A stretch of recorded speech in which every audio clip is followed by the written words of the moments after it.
All right, we're going to get going here, guys. I got 11:03.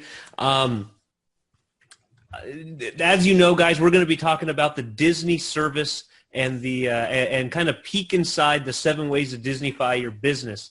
And Vance has customers and clients have more choices than ever, and most products and services are increasingly seen as commodities. In today's market, what can organizations do to stand out from the crowd? Look to emulate the service powerhouses in the world like Ritz-Carlton, Zappos, the Four Seasons, and of course, what we're going to be talking about today, the Disney Company. Vance has spent over a decade as a leader working at the Walt Disney World Resort in Orlando. His crowning achievement was the design, building, and operation of Disney's flagship character dining destination, Chef Mickey's. I actually went there when I was about 12 years old, so you probably were there about the time. Making me feel old. His articles appear in industry publications and are often featured as featured as a guest expert on customer service for several business radio shows. And with that, please welcome the Disney guy, Mr. Vance Morris. Vance, take it away. Thank you, sir. How's everybody doing? Hope we're doing well.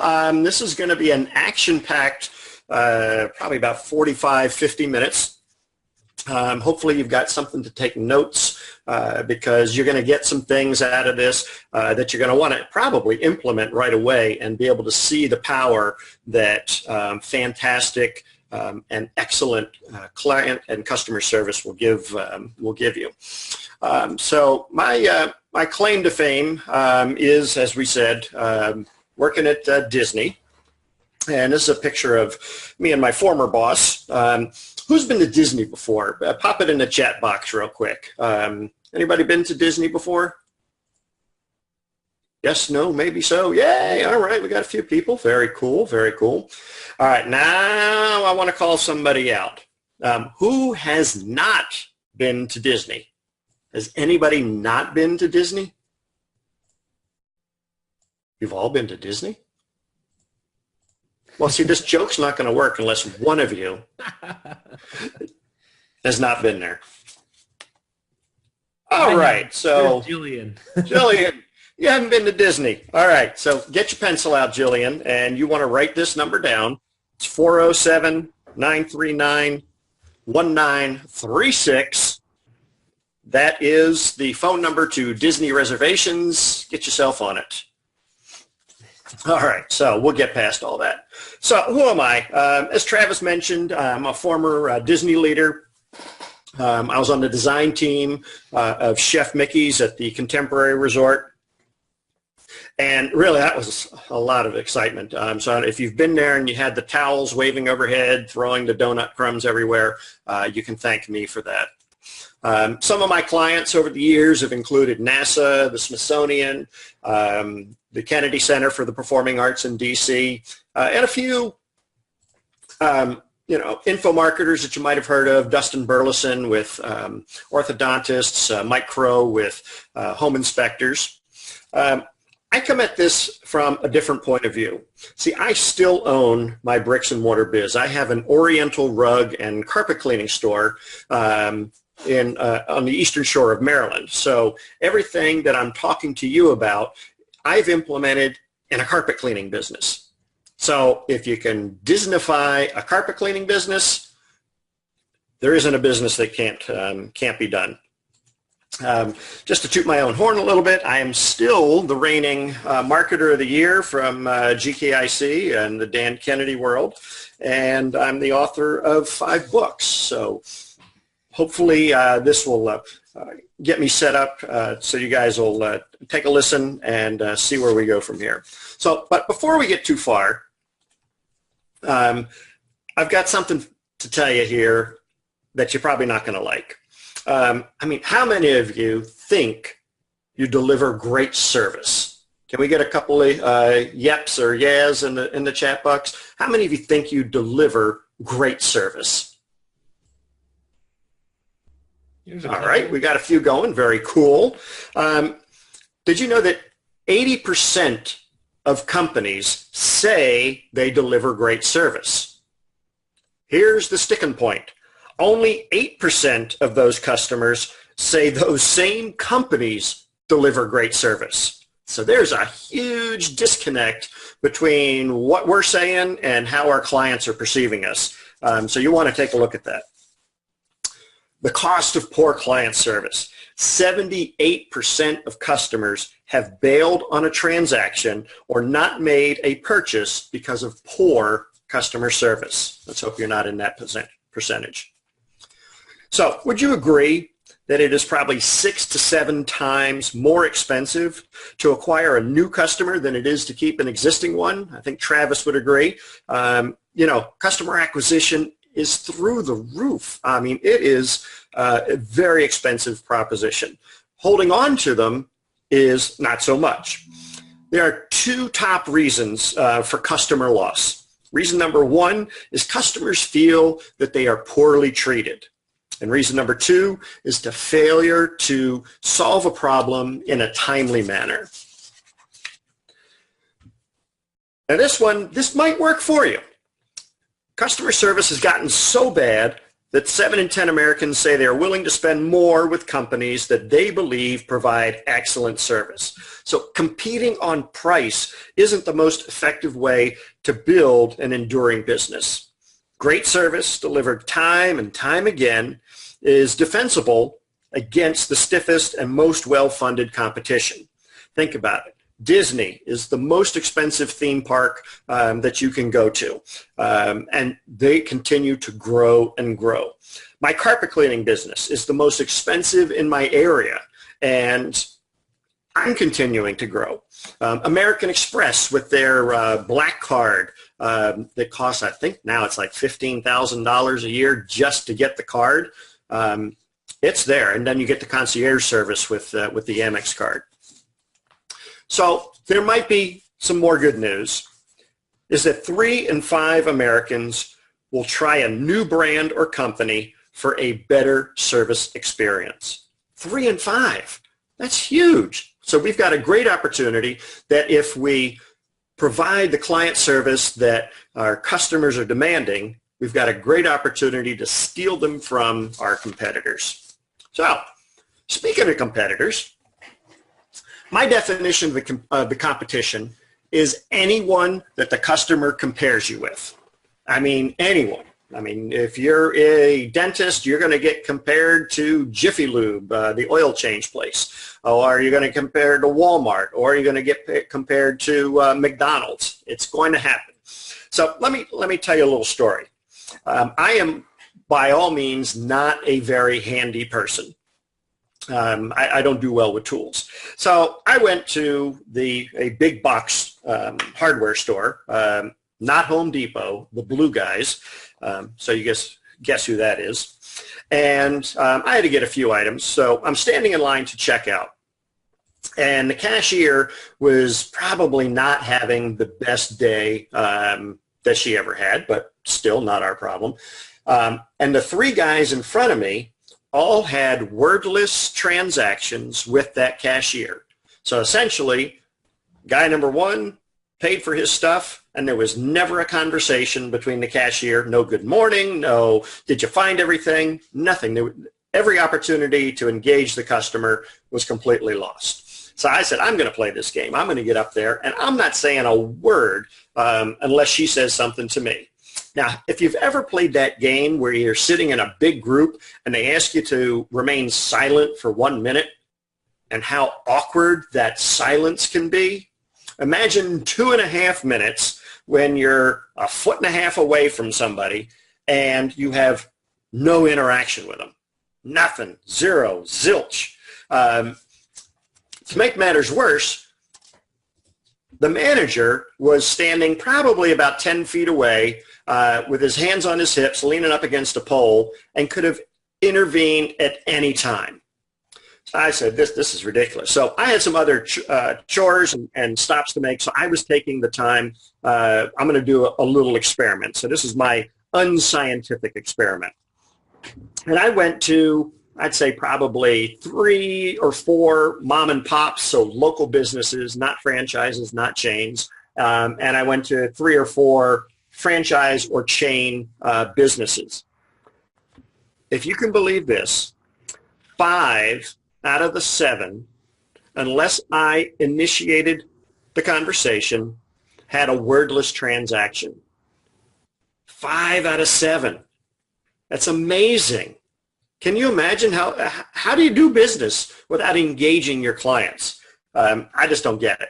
And to illustrate that, if you look at some of the customer experience leaders and customer experience, what we call laggards, the Home Depot is in the green area. Okay, they are 43% above the 8-year stock performance of the Standard & Poor's 500. So the S&P is that center line that you see there. Home Depot is in that 43%. Lowe's is down in the red. You can see what their stock price is doing. Stock price for Home Depot going up, up, up. Stock price for Lowe's down, down, down. So there is a tremendous financial impact on customer service. So imagine, if you will, commanding prices 2, 5, even 10 times your closest competitor, and your clients ecstatically, cheerfully, and willing to give you money and don't even think twice about it. Price resistance is virtually eliminated. So would you all agree that Disney is not like the dwarf bashful about taking money from you? Feel free to put that in the chat box. I think all of us would agree that they are not bashful about taking the money. The average family at Disney spends 4 times their budget almost usually on the first day to day and a half. So whatever they budgeted for their Disney trip, it's blown in the first 24 or 36 hours. Now, this is how good Disney is at extracting money from your pocket. If you've ever been to the Animal Kingdom, there are cast members there who sell trinkets and clothes and merchandise, and they are trained to engage the park guests in play. So the guy selling the giant inflatable balls for about $79, which, by the way, you can purchase at Walmart for about $5, bouncy ball with a Goofy on it, will bounce the ball to you or bounce the ball to one of your kids, and then they bounce it back. And then the guy bounces the ball to you, and you bounce the ball back to the guy, and who bounces it to your sister and back to the guy. And finally, somehow, the ball mysteriously ends up in your hands, and the guy just whacked your credit card for $79. It's beautiful. I love it. So imagine, if you will, your clients or patients becoming your all-powerful marketing force, creating such buzz and excitement that you can actually pick, choose, and approve your clients before you ever meet them. The main job of your advertising and marketing, obviously, is to attract clients and prospects to your business. But you also want your marketing to repel those who would make a poor client. Imagine, if you will, again, being the one business in your city or town whose legendary service is raved about like a 10-year-old just returning from Disney World. Imagine if you could generate walk on burning coals client loyalty like Disney does. And then again, imagine, if you will, clients and families who look forward to seeing you and are delighted every step of the way through your service, who will stay with you for a lifetime. This is what Disney does on a daily basis. So promises for me today, from me for today. Yes, that's me with Snow White. My daughter was mortified that I got a picture after she did. Actually, I got my picture with all the Disney princesses. I didn't know how I was going to use them in my marketing, but I got them. So today, you're going to get some specific usable strategies that you can use right away in any business, service, or product. Strategies that are going to separate you from the competition and put results in your bank account. I can virtually guarantee that it is not something you are already doing. And I can virtually guarantee that you will use these strategies to put money in the bank. Now, did I just make that red line on the screen, or did somebody else do that? Let's see if I can get rid of that. I don't know. I don't think it was me, and no one else should have control. So there we go. I got rid of it. I'll keep my hands off the mouse just in case. Thank you, sir. Okay, so over 25 million guests visit Walt Disney every year. The amazing thing is over 80% have been there before, generating fierce and passionate client loyalty. So when you're leaving Disney, they want you to have only one thought in mind. What do you guys think that thought is? Put it in the chat box. What is the one thing they want you to think of when you're leaving Disney?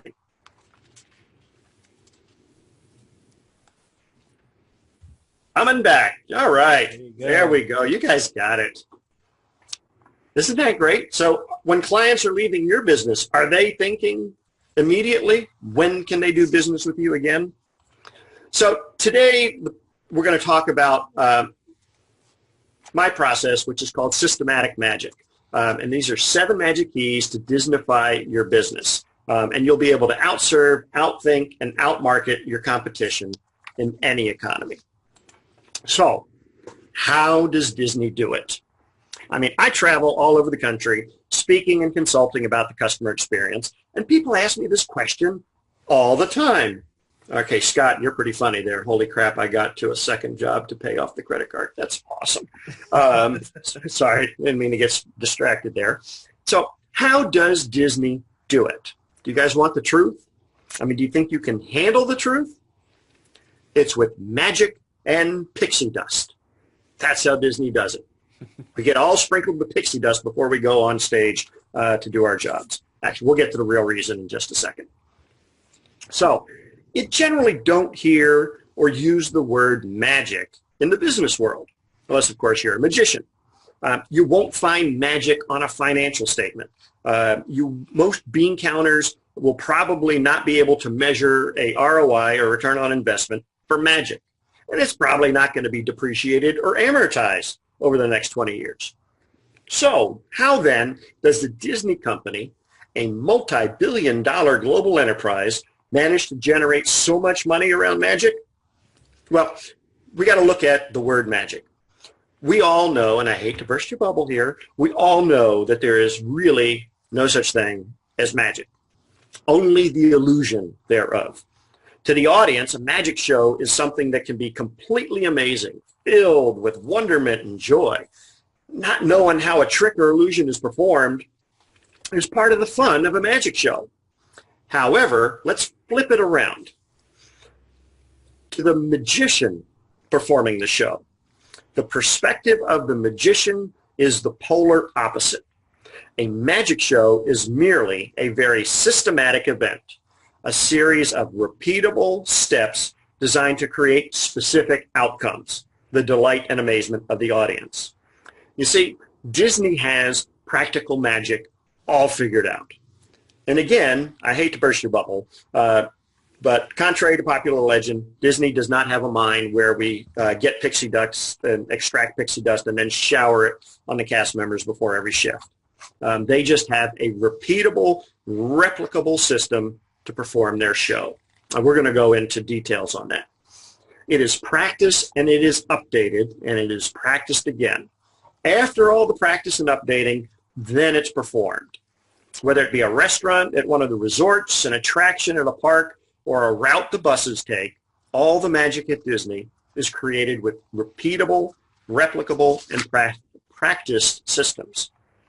So let's get to those magic keys, and we're going to zing through them real quick, and then we're going to go through them one by one. So we have the wow component, got all about the details. We're going to go over some employee magic, some service standards and how you build your service standards, environment, processes, and then the final key is the magic of bringing it all together. So those are the 7 keys we're going to hit in roughly the next 30 minutes or so. So, key number 1, the wow component, creating an experience out of the mundane. So why would you want to wow your client? And I'm not talking about the big, giant wows. I mean, we've all heard the story of the Ritz-Carlton valet who, found the missing businessman's briefcase and rushed to the airport with it only to miss the guy at the airport. So he found the guy's destination flight and he hopped on the next plane and delivered the guy's briefcase to the next city. I'm not even sure that's true, but it's a story that's out there. And I'm not talking about big, costly wows, but small, incremental ones. What do you do on a daily or hourly basis that can be turned into an experience for your clients or customers? Let's think about it. For those of you who have flown Southwest, don't call them Southwest. I actually enjoy the airline, so Southwest. A while back, I was on a flight and thought that I had just entered the comedy theater. When I got on the airplane, the flight attendant overheard me complaining that there was no internet. Now, instead of saying this is an old plane, she quickly quipped that this is a vintage model aircraft. Yeah, let that settle in. So it's an old plane. And then you know how by law you have to make certain safety announcements on the plane. And at the end of the flight, when you're landing, they say, be careful when opening the overhead bins. Things have a way of shifting during flight. And then the flight attendant added, as you know, shift happens. Boom, boom. And then even the pilot got in on it. When the plane was landing, and you know how they put those reverse thrusters on to slow the plane down? The pilot got over the microphone and said, "Whoa, doggy." Now, why do they do that? What purpose could that serve? Let's think about it. I am still talking. Now, this flight was a few years ago. I'm still talking about it. How much did that cost the airline? Nothing. People will be talking about that flight for a long time. And this just isn't a one-off. Southwest does this frequently and with precision. So, everything at Disney is done as a performance. So do what you do as a performance. At Disney, there are on-stage and off-stage areas. Employees are called cast members. And then there are good show and bad show walkthroughs. Every job is performed like an actor on stage. Now, I'll tell you a little bit about my carpet cleaning business. One of the mundane things that we have to do is get in the house.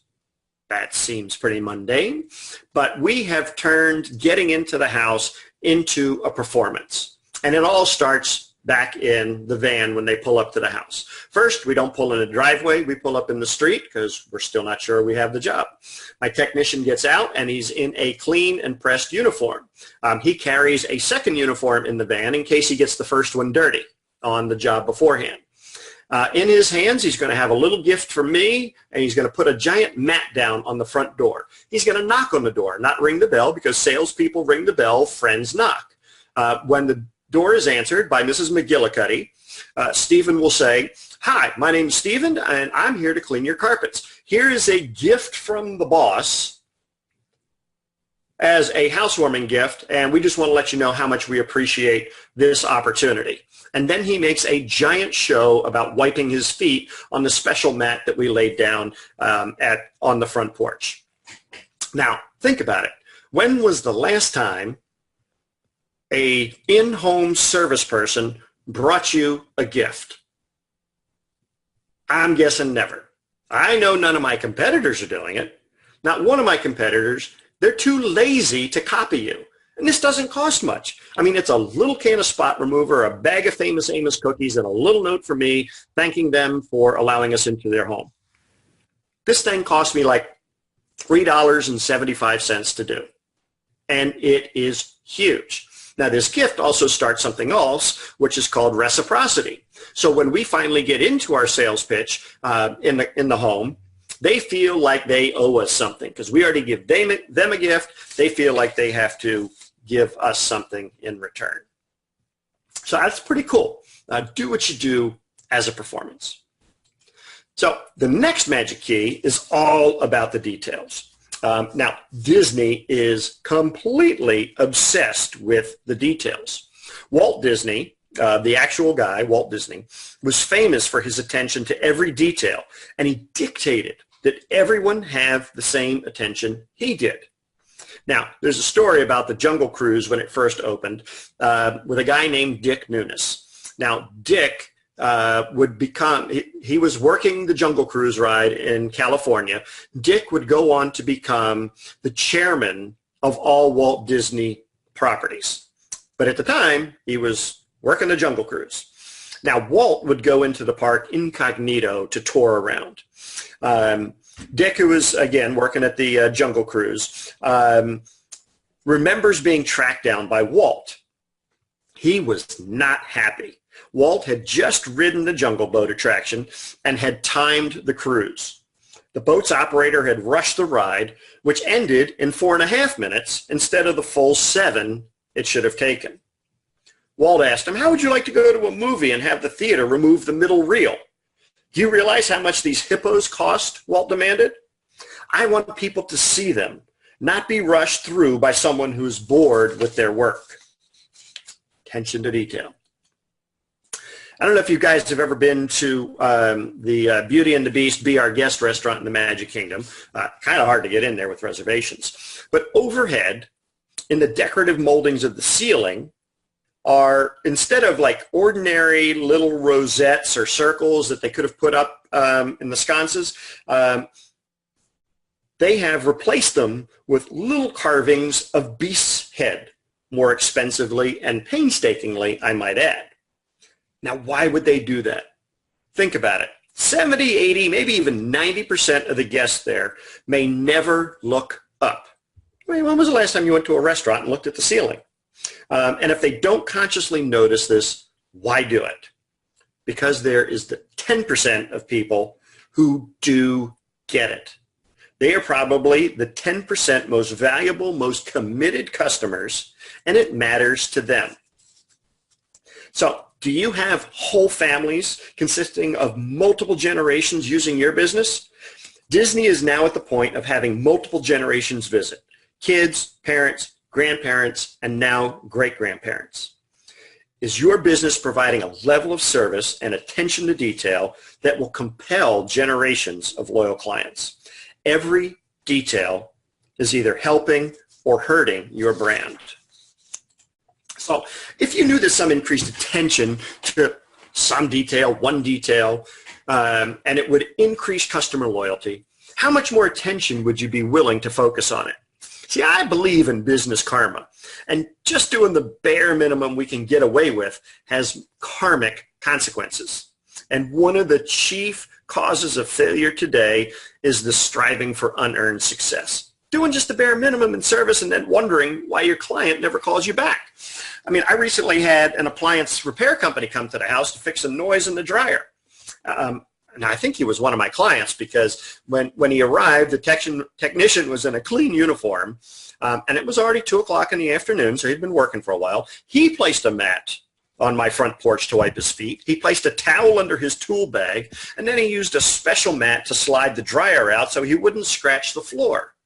Now, mind you, my dryer's in the basement on a concrete floor, and he still used the special mat. So deciding on the right level for each thing we do is important. Every detail is either enhancing the brand or detracting from it. So, magic key number 3, employee magic. How do they do it? Do you want to know the secret now? Do you want to know how Disney gets over 85,000 cast members to perform at their peak every day? And that's 85,000 just at Walt Disney down in Orlando. This isn't the people that are working in California or Tokyo or Euro Disney. And they do this 365 days a year. How do they get employees fanatical about swooping down to pick up the smallest piece of trash, and we can't get our 10-person office to show up on time and answer the phone the way we want them to? How do they do it? Like I said before, repeatable, replicable, and practice systems. Now, when we were opening up Chef Mickey's, we had our drivers, we had our key metrics that we had to get done. And the key thing that we had to do was get Mickey Mouse through the entire restaurant while all the people were still dining. Now, a table for 2 took 43 minutes to dine. And we had about 400, 450 people that the dining room could seat. And so we had to get Mickey Mouse through the dining room in 43 minutes to greet 400 people and make it feel like magic and make it feel like it was a special event. So we had all of the replicable and practice systems in place. The route Mickey took, how we seated the people, how the food was done at the buffet to make sure that we could get Mickey through. So it's no mean feat getting Mickey Mouse through 400 people and make them feel like it was a great one-on-one experience. Because if somebody missed Mickey, we had ruined an entire vacation. I mean, think about it. People save their entire lives to go to Disney. And if they don't get to see the mouse, you're in trouble. So new hire orientation. This is a part of employee magic. Now, think about it and type this into the chat box. What are some things that you go over in your new hire orientation? Type a few comments in the chat box. Let's see what people have that they go over in their new hire orientation. Vision for the company, good. Policies, yes, boring. Standards, mission. Essentially, we go over a lot of the boring stuff like policies. And if you think about policies, policies are one of those things that if you break a policy, you could be fired. So let's start a new employee off with our company with a list of the 13 things that if they do any of them, they're going to get fired. Not a good way to start off. Disney is legendary in their training and development of their cast members. Not one single employee is allowed to interact with a guest until they've gone through significant training. And it all starts with Disney's new hire orientation, Traditions. Now, Traditions is a day-and-a-half new employee orientation. So they are sinking a lot of money into new employees or new cast members. And the cast is exposed to and trained on the history, the legend, and the foundations of the company. This even goes for the contractors. When they were building Epcot Center, every hammer jockey, screwdriver turning guy, whatever, all of the contractors had to go through Traditions because if they actually came in contact with a guest, Disney wanted to make sure that the contractors knew how to behave. My friend who used to teach Traditions used to say, we don't put people in Disney, we put Disney in people. And then once they've gone through Traditions, cast members are then sent to their new work location where they'll get their actual hands-on training. So a little bit more about some employee magic. Have fun with your job. I mean, we worked hard at Disney. I mean, don't make any mistake about it, but we made it a fun place to work. Have you ever seen a Disney cast member who did not look like they were enjoying their job? Don't be a service robot. Look at what you do through the eyes of your customer. You may have to perform the same tasks day in, day out, but your customer doesn't know that. And quite frankly, they shouldn't care. So every time you say hello or good morning, by 9:30, 10 o'clock, you should still be saying it with gusto and with sincerity and with a big smile on your face. Finally, the last thing that you should eliminate from all verbiage in your company is, that's not my job. See, at Disney, everything is your job. Your job is to, even if you're an executive, your job is to pick up trash. And everybody does it. Now, I was touring Michael Eisner, who was the former CEO, before Bob Iger took over. But I had to tour Michael Eisner through a place called Pleasure Island. And one of the big gates where we used to bring the parades and floats through had been left open. And Michael asked a merchandise cast member, is that gate supposed to be open? Why is that gate open? And the cast member, I kid you not, to the CEO of all of Disney, looked him straight in the eye and said, that's not my job. Now, I went completely red in the face. First thing I did was run over and close the freaking door because I didn't want to be the next one on the hit list. But you can't have anything in your business that is not your job. All of your employees have to be ready to hit it. And this goes for your behind-the-scenes employees. Everyone has a client or customer. If you're not directly serving the customer, you better be serving someone who is. So, service standards. Disney has only 4. And they also have one service theme. Now, this is not their mission statement. I believe Disney's mission statement is in 3 4-inch binders somewhere in the Magic Castle in California. It's stuck on a shelf somewhere. I'm talking about a service theme that everybody in your business can get their heads wrapped around, and it's easy. Disney's theme is to create happiness by providing the finest entertainment for people of all ages everywhere. It vaguely sounds like a USP, doesn't it? This theme is the foundation and prerequisite for all undertakings at Disney. Every decision by the cast and management is measured against it. At the end of the day, that was everybody's mission. No matter what your job was, your purpose, your mission was to make people happy. You go up to somebody and say, hey, what's your job? I make people happy. How do you do it? By providing the finest entertainment. Who do you do it for? People of all ages. So, for example, the job of the busboys at Chef Mickey's is to clean the table. That's his job. That's his thing. But his mission is to create happiness. His job was to clean tables, but his mission was to make people happy. Now, how did he do it? Well, think about all the times that you've gone up to a Disney cast member and asked them, hey, do you mind taking my picture? That's what Disney cast members are trained to do. They're trained to do it before they get asked. So when they're looking for those nonverbal visual cues, people looking lost, the single mom with 2 kids and Mickey's at the table and she's the only one to take the picture and she wants to be in the picture. So the server, the busboy, goes right up and does it. Now she's what after we take that picture? She's happy. Think back to the wow component. Your mission has to be bigger than your job. That's key. Your mission has to be bigger than your job. Now, we're talking about service standards. Disney only has 4. I'm sure they have tons of policies on how to inflate a tire and how to be safe and fire hazard and things like that. But they only have 4 service standards. And here they are in the order of importance. First one is safety.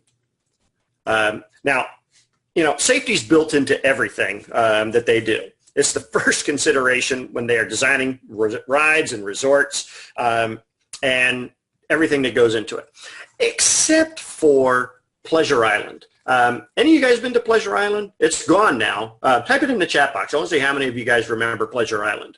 I've been there, Vance. How did I know? Yep.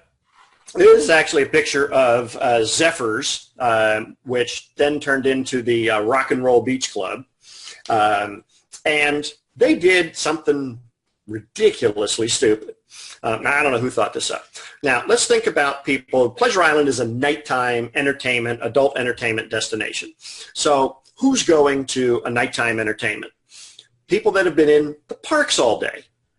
And when you go to the parks, you end up being dehydrated. You're probably malnourished. You've been in the sun all day. You're fried. And so what are we going to do? Let's give them a couple of beers at Pleasure Island and see what happens.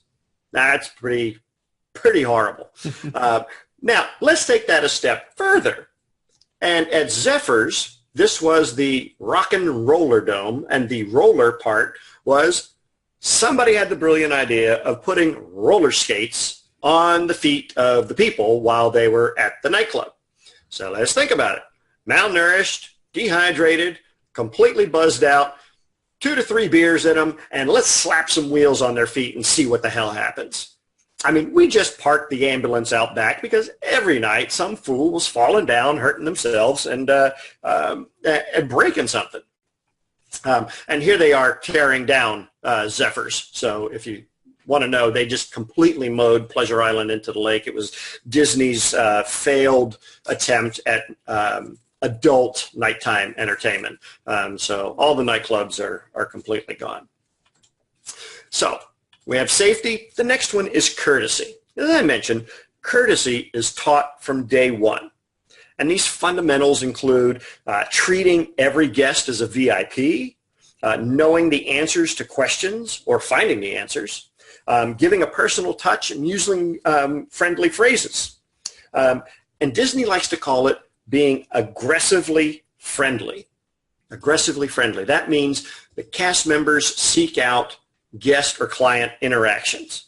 They don't wait for the guest to come to them. Show is integrated into every element and setting.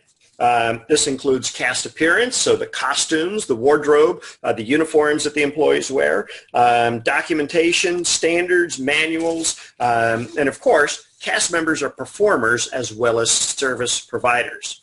So they've got to be what we call show ready. Think about a grand opening. And having a grand opening attitude should be an everyday attitude. I mean, what does a grand opening look like? What does it feel like? What does it smell like? I went to, I don't know if you guys have Harris Teeter in your neighborhoods, but we had a Harris Teeter. This is a big deal. I live on the eastern shore of Maryland. We got nothing over here except cornfields and cows. So to have a Harris Teeter, we were pretty blessed. The week before, I'd been to the opening of the BJ's. BJ's had no grand opening, nothing. I mean, there was the decrepit looking dude who punches your ticket on the way out, but there was nothing. It was grand opening and there was nobody there, no balloons, no nothing. And then you go to Harris Teeter and I mean, they got balloons. They've got people from the corporate office in Idaho or wherever the hell they're from. They're all there greeting people. They got food stations set out. I mean, it was like a buffet in the middle of the grocery store. That's what a grand opening is supposed to be. Excuse me. And every day is a grand opening at Disney. Think about it. If you've ever been to the Magic Kingdom in the morning, they do what's called the rope drop. So they let a whole slew of people, a few hundred people, up to a rope on Main Street. And then there's a big splash of fireworks, and we drop the rope, and people rush into the park. That's pretty cool. That's a grand opening every single day. The last service standard is efficiency. Now, this is a code word for profitability. Okay, that's Disney's code word for profitability, efficiency. And that involves both the utilization of facilities and systems and cast members and how it all comes together. Points that are considered, are capacity of the facility, guest flows, speed of service, space utilization, and things like that. How quickly can we get somebody in and out of Chef Mickey's and still make it be a great experience and be able to collect our money? By the way, Chef Mickey's, in case you want a little bit of frame of reference, the servers there, now these are the people that wait on you, they average about 32 hours a week. When I was there back in the late 90s, they were averaging probably about $85,000, $90,000 a year. Now, over the last 20 years, there's been a whole bunch of price increases. I'm sure you all are aware of that. Most of the servers at Chef Mickey's now, and there are still some there from back in the 90s, there's actually some there from the 80s, and they are making north of $130,000 a year working 32 hours a week. Not a bad gig, I would say. So,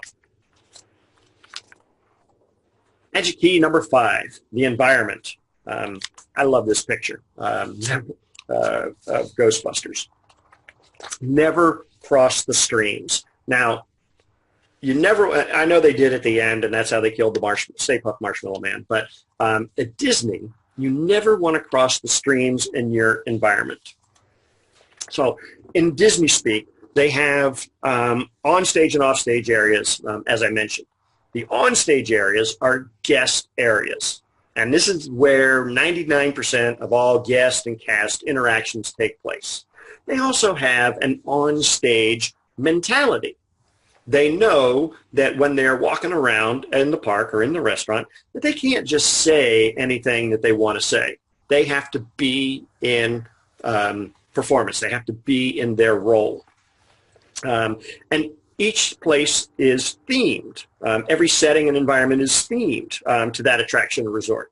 So, for example, you would never see a Jungle Cruise employee on Space Mountain, and nor would you see a Polynesian resort employee at the Grand Floridian. That would just ruin the illusion, excuse me, ruin the illusion of the setting. Now, the offstage areas, this is where the magic is created. Parade floats are moved around. Yes, that's Cinderella smoking, in case you were wondering. Food and merchandise are trucked in. Employees take breaks. Vehicles are repaired, and trash is hauled away. Guests rarely see offstage areas. Otherwise, again, the illusion of the magic show would be spoiled.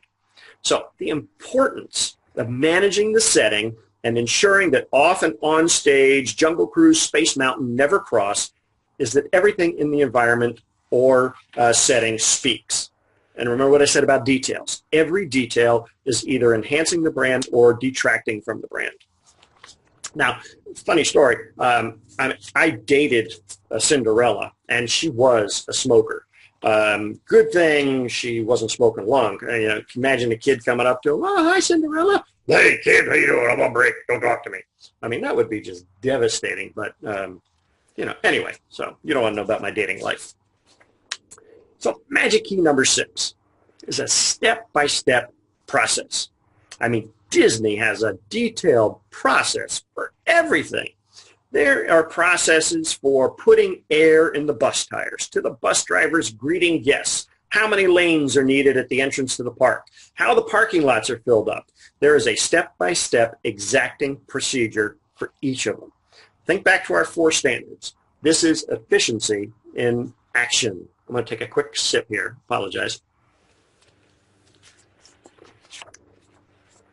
So I think you would all agree that no one comes to Disney for their superior parking experience. But as with any good plan, process, or system, there are clog points or combustion points, and breakdowns can occur.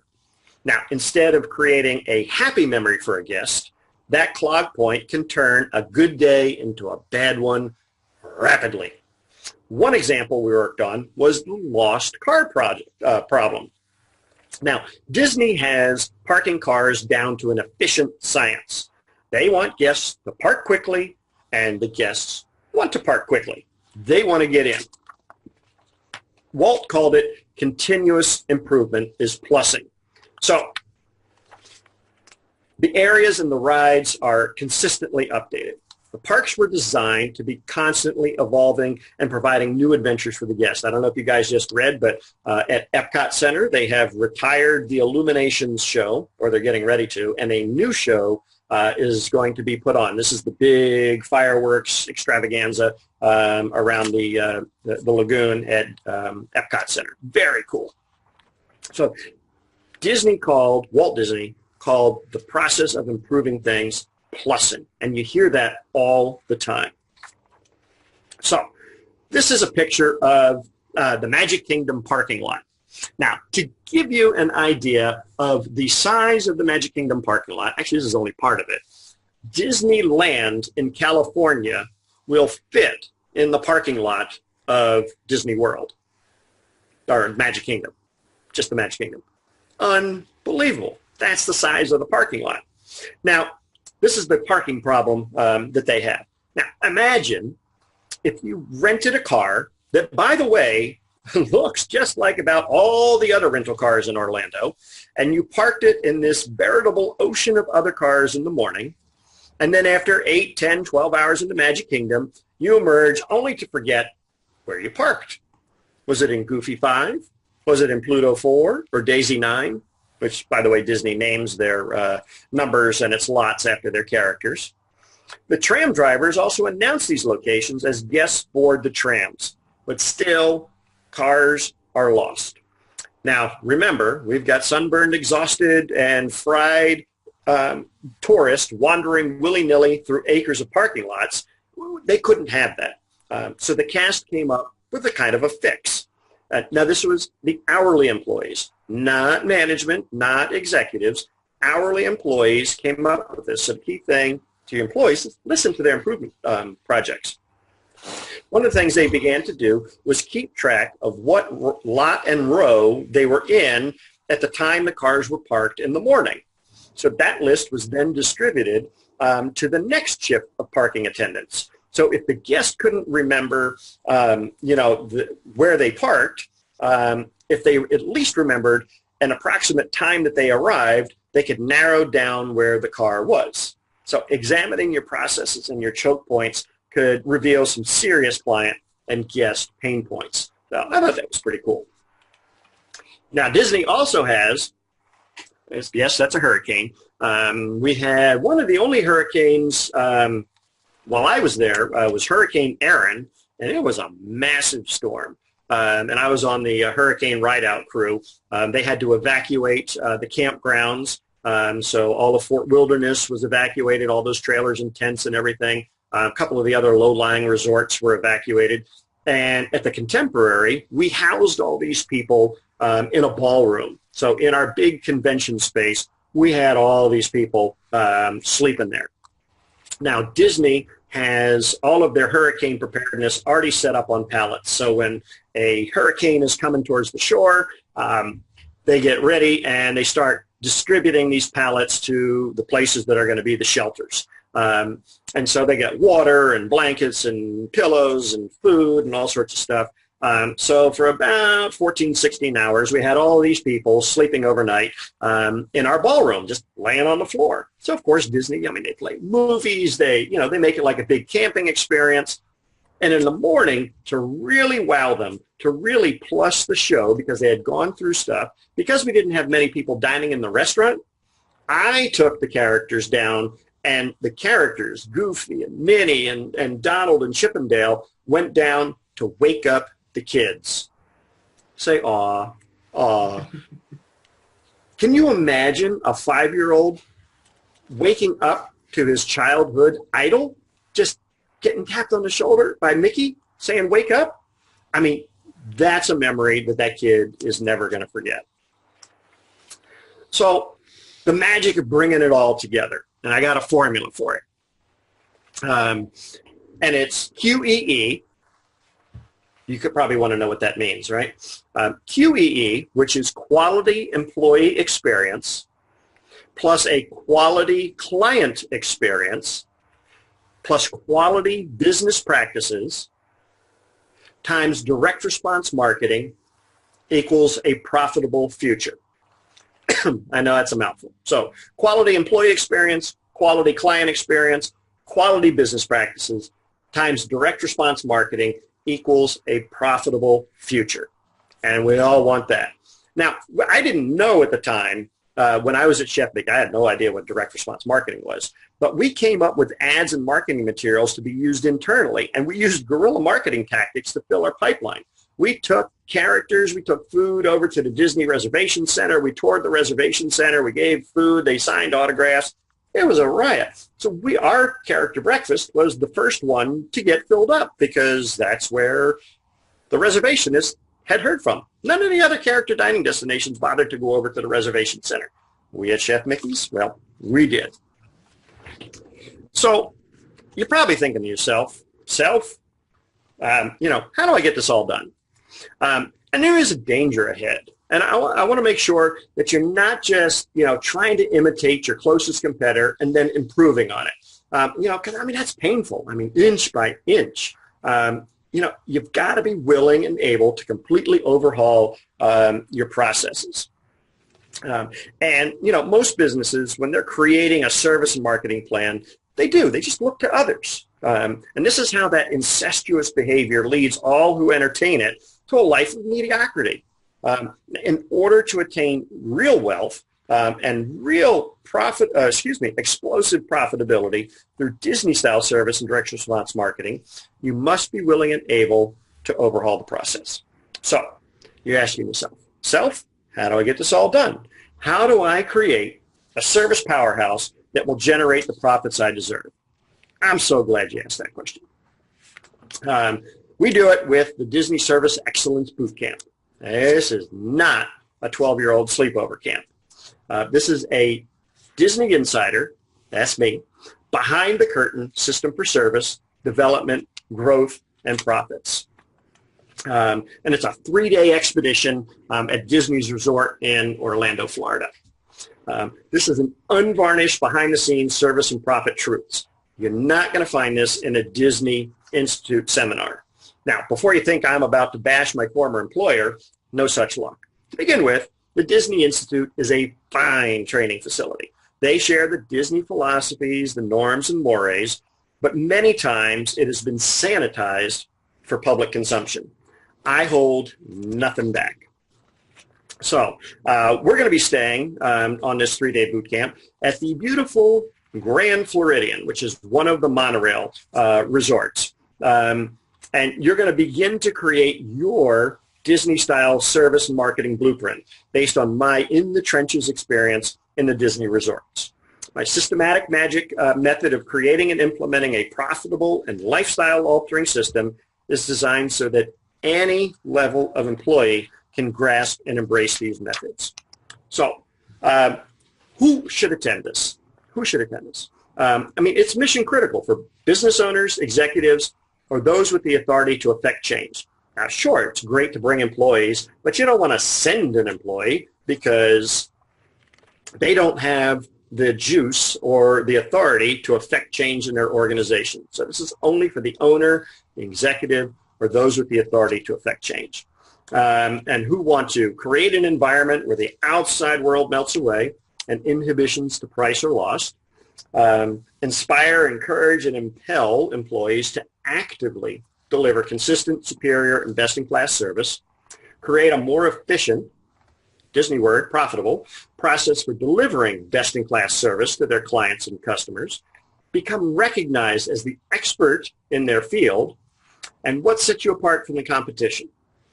You want to be able to create service standards that consistently deliver profitability far exceeding your industry norms.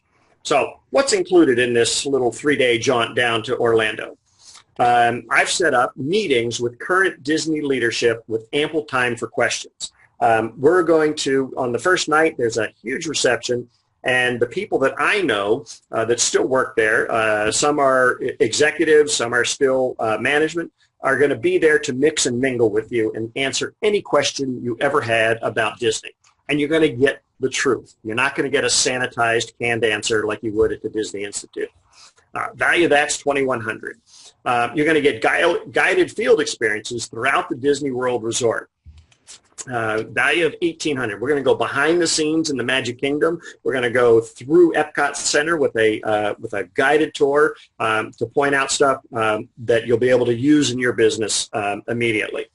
You get 3 nights at the Grand Floridian, which the last time I checked, it was just a tick over $800 a night to stay there. So that's a $2,500 value.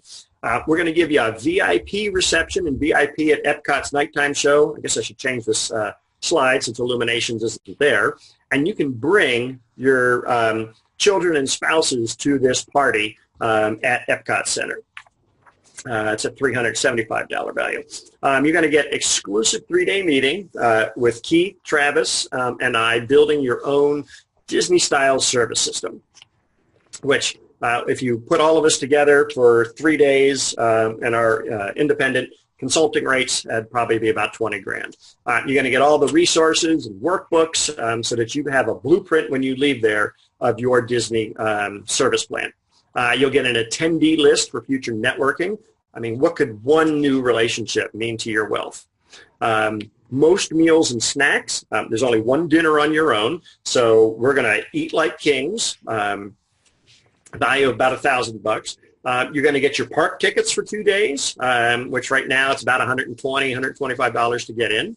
So total value of about $29,000. This is a picture of a group of child care center owners that I took to Orlando on a trip. This is actually part 1 of the group. We had so many of them, we had to split it into 2 trips. So I gave you a couple of bonuses. The hotel rate can be extended either before or after the meeting so that you can enjoy a little R&R. This will save you over $400 a night. So you're going to get our rate at the Grand Floridian. And then you'll also be able to purchase discounted park tickets as your bonus for attending the boot camp. This is a good friend of mine, Mike Crow, and the home inspectors. We had a great time. We were at Chef Mickey's for lunch one day, and then we, excuse me, did the entire boot camp. They had a great time. This is Dustin Burleson. He's a leader of a marketing group for orthodontists, and we toured Epcot Center and did the systematic magic program for them. And actually, Dustin had me come back and do a full day seminar for customer service. So we had a customer service summit out in St. Louis for all of his orthodontists. And then here's the child care center owners again. This is group number 2. Like I said, we had over 100 child care center owners go, so we had to divide the group up into 2 trips, which was fantastic. So we know there's a value of $29,000, and obviously we're not charging that. Not even going to charge $15,000, not even $7,000. Although you could spend $7,000 on a Disney vacation for 3 or 4 days. My regular price is $49.97. So if you were to go to my website and you wanted to book this trip, it would be about $5,000. Now, to put that in perspective, the Disney Institute runs a 3-day program, and it's just over $4,000 just for the training. That's no hotel, no food, no park tickets, no nothing, just the training. So we're going to do something special for you. Keith and Travis really twisted my arm for you guys. So it's not going to be $49.97.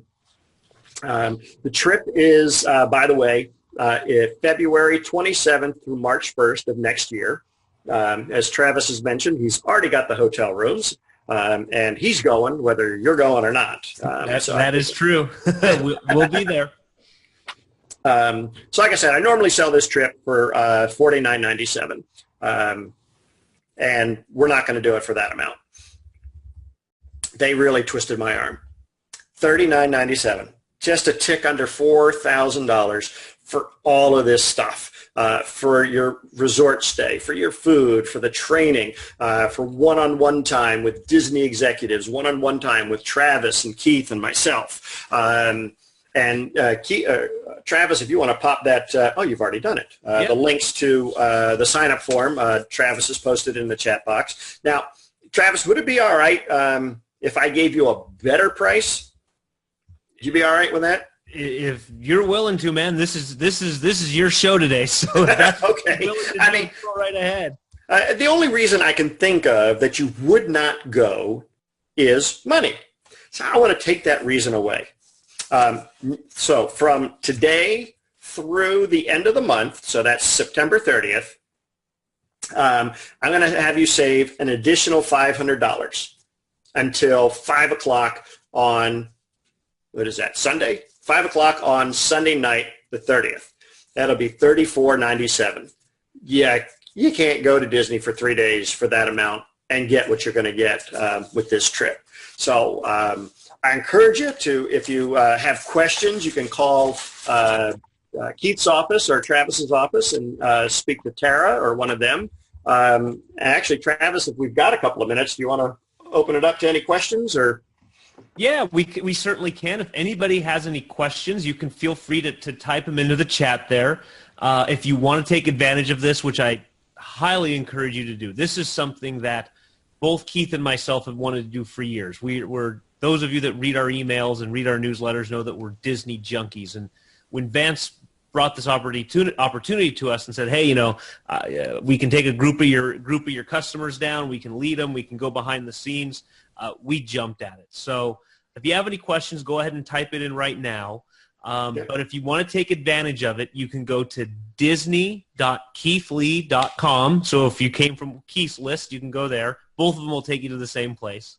Or you can go to disney.3dmailresults.com. Question from Shirley Vance. What is the maximum number of people in a group? I'm assuming she means her group for her personal people there. So no limit. Really. If you want to bring the whole team, when you get to the order form, we've actually got package deals. So if you've got people that are sharing a room, there's a nice little savings built in there. But a couple of the trips I've done, the leaders of the office have brought their entire team, 4, 5, 6 people. So really no limit.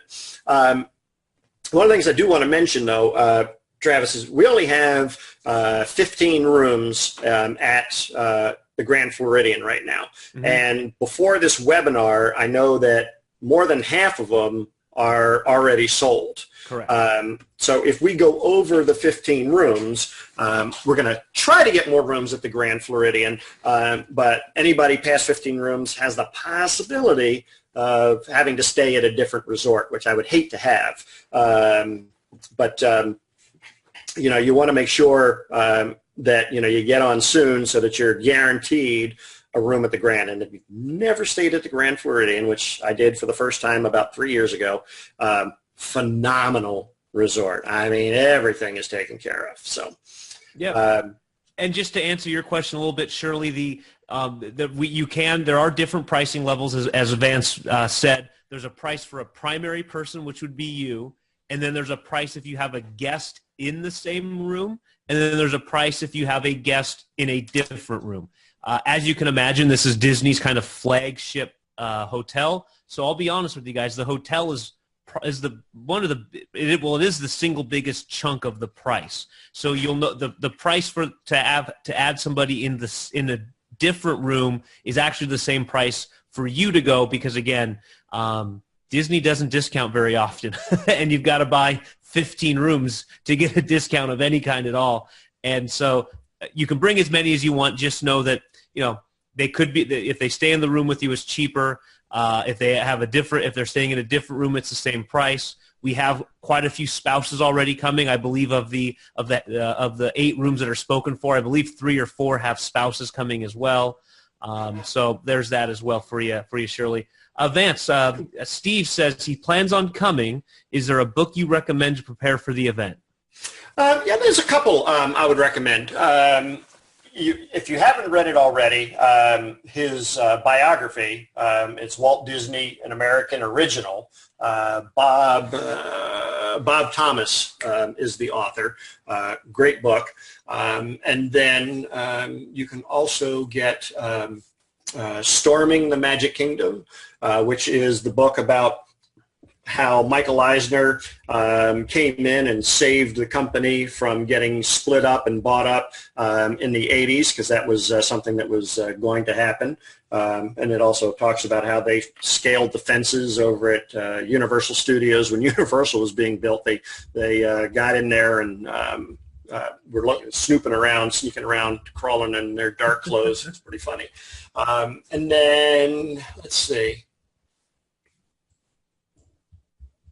I think the other book that I would recommend would be, it's a book called Be Our Guest, and it's Perfecting the Art of Customer Service.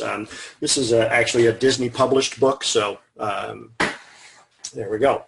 So where is the event located? Like I said, it's at the Grand Floridian in Orlando, Florida, at the end of February. Yeah, this is all on site, guys. This is at their flagship hotel at Disney World. The meeting space, when we are in the meeting space, will be right there in the hotel. We have group transportation for when we go to Epcot. We have group transportation for when we go to the Magic Kingdom. Like Vance said, there's one meal that you're on the hook for, and that's actually your evening at Epcot. So and Vance, correct me if I'm wrong, we take you through Epcot and we give you the tour, and then we kind of let you out on your own for an hour or two so you can go and try to find all the things that we've told you about. So you can kind of go on your own little field trip there. And it's, yep. Like I said, it includes transportation to and from the hotel if you're flying into Orlando International. This really is a soup to nuts deal. This is handouts. It's hotels. It's everything you guys need. It's like I said, I'm very, very excited for it. And I'm gonna put those websites in here again real quick. Disney.keithlee.com, Disney.3dmailresults.com. That takes you to our secure order form. And then if you want to talk to Tara, she's here answering phones, 888-250-1834. Any other question, guys? If you got them, type them in right now. We'll get to them. And if we don't have any here in the next 10, 15, 30 seconds, we're going to end it. Vance, you got any, while we're waiting, any parting shots, any parting words that you want to put in? No,